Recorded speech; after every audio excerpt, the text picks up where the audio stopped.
Hi everybody. Today is Friday, April 17th, and we are on day 13.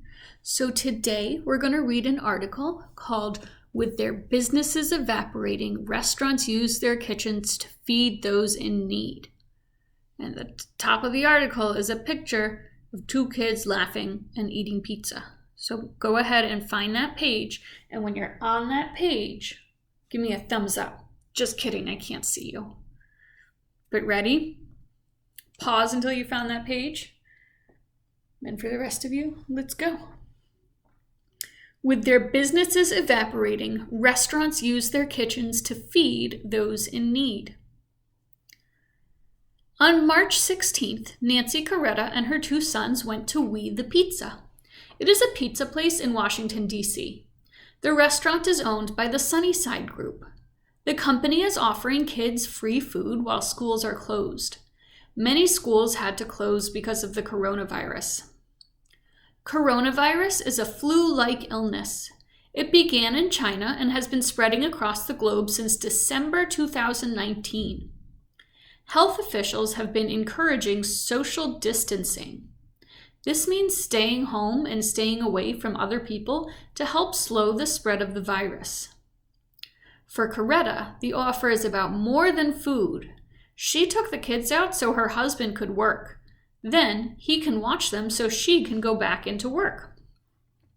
This is the bottom of the page, so we're going to pause and remember how to annotate. We underline the major points, circle confusing words or phrases, question to show you have a question, and margin notes.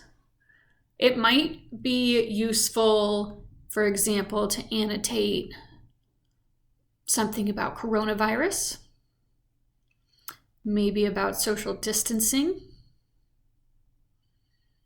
Make sure that we understand why places have free food and why Nancy Coretta is taking her kids to We the Pizza.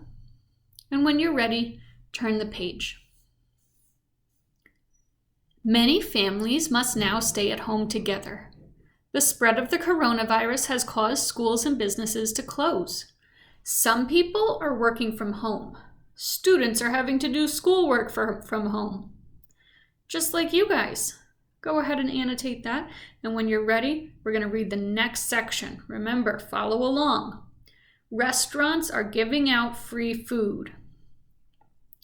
Restaurants around the country are providing free food for kids, seniors, and hospital staffers. They also have to pay their employees. At the same time, they are suffering. The coronavirus outbreak has forced many restaurants to close. Others have watched their sales fall. Micheline Mendelson helps run Sunnyside. She said sales have dropped by half. Image 2, this picture here says, "The bottom line is that if you come in and you're hungry, we're going to feed you," says Micheline Mendelson. Mendelson came up with the free lunch offer. Other restaurants across the country are doing the same. Students often rely on public schools for food. Mark Butcher owns the restaurant chain Medium Rare. I think it's maybe Boucher. Is it Mark Boucher? He offered help without really thinking. On March 12th, he noticed people were sad on social media. And I thought, maybe there can be some good here. Maybe people can come together again, he said. He posted an offer. He would bring a free meal to anyone over the age of 70. Many older people are being told to stay home because of the virus. Elderly people are at higher risk of getting the virus. So are people who have pre-existing health conditions. Kids are less likely to get the virus. I'm seeing some things in that paragraph that I might want to circle because I'm not quite sure what they mean. Turn the page.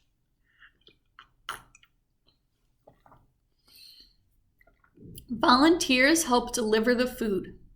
On March 13th, they delivered 60 meals. For March 16th, Boucher thinks they will send out about 180. Finish any annotations you want. Hit pause until you're ready. All right, last section. Nurses are grateful for pizza. Boucher is not checking to see how much the free meals are costing him. He says he feels an obligation to do it. Pamela Carthy owns Penguin Pizza in Boston, Massachusetts. On the night of March 13th, an unnamed customer ordered 10 pizzas. He had them delivered to Brigham and Women's Hospital. Carthy delivered the pies herself. She was struck by how grateful the nurses were. She posted about the delivery on Facebook. More calls started coming in. Carthy now delivers the pizzas even if no one is paying. Her friend made the website feedingthefrontline.com. It urges other restaurants and people who want to help. Carthy says her business is down. But there's always someone who has it worse than you, she says. Because of that, I'll pay it forward. We can feel sorry for ourselves, but what good is that? That's the end of our article, so finish annotating. I'm going to take another sip of tea while I wait for you to do that, and then turn to the next page for our questions. You ready? Go. All right. Question 1. Read the following paragraph from the article. Later in the evening, a different kind of message starts rolling in. Grateful seniors or their children and caregivers writing in tweets and emails and Facebook messages about what the meal meant to them. Photos of smiling faces. Which idea is best supported by this paragraph? A. The coronavirus is most dangerous for elderly people and least likely to hurt young children. B. All restaurants are losing money because they have been forced to shut down. C. The coronavirus has increased the number of people ordering takeout from restaurants. Or D. People appreciate the support restaurants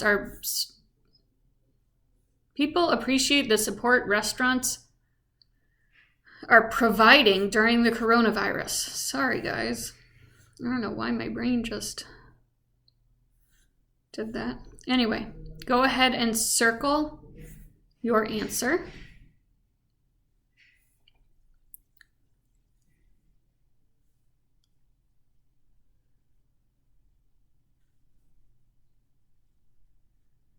So, for the first question, my friends, I don't think that paragraph was actually in the article that we read, but we can still figure out the best idea. Okay? The idea that's best supported by that paragraph. Question 2. Read the following paragraph from the article.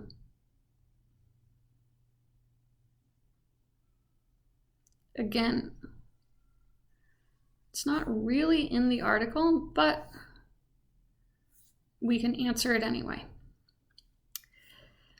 Butcher says that he figures that donations, including from the National Football League Players Association, have covered about 1/3 of the cost. But then again, he says he's not actually tallying up how much this is eating into his business.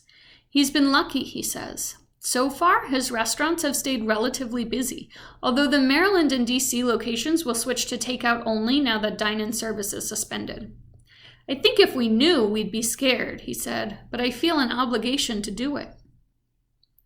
Which of the following can be inferred from this paragraph? A. Restaurants are making more money than usual delivering meals. B. Delivering free meals is likely costing restaurants money. C. It is less expensive to deliver takeout food than to serve customers in the restaurant. Or D. Many restaurants will go out of business because of the coronavirus. Again, circle your answer.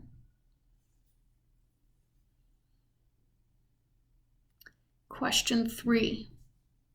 Which of these are the reasons why restaurants are offering free food? 1. To ensure no students go hungry while school is out. 2. To show appreciation for medical professionals. 3. To raise money for employees who are out of work because they are sick. 4. To allow elderly people to stay home and healthy. Figure out which one of those 4 are true. It might be more than, or it should be more than one. So choice A says 1 and 2, to ensure no students go hungry and to show appreciation for medical professionals. Choice B says 1 and 4, to ensure no students go hungry and to allow elderly people to stay home. Choice C says 1, 2, and 4. And choice D, which is on the next page you got to flip over, is 2, 3, and 4. So Figure out which ones you think it is. And then turn to the next page for the last question. Are you ready? Question 4. Why did the author begin the article by describing Nancy Coretta's story? A, to show how restaurants offering free food during the coronavirus outbreak are helping their communities. B, to describe why the coronavirus is especially dangerous for elderly people. C, to highlight the different restrictions placed on restaurants because of the coronavirus. Or D, to explain how the coronavirus has caused the restaurant industry to lose significant revenue. Remember, my friends, circle your answers, take photos of those circles so that we can see your work, and send those photos to your teacher. All right? Next Friday is going to be our last Friday for this packet, at least. So I'll see you again for that, and I'll see you before then for more read-alouds and things. Have a great weekend. Miss you guys.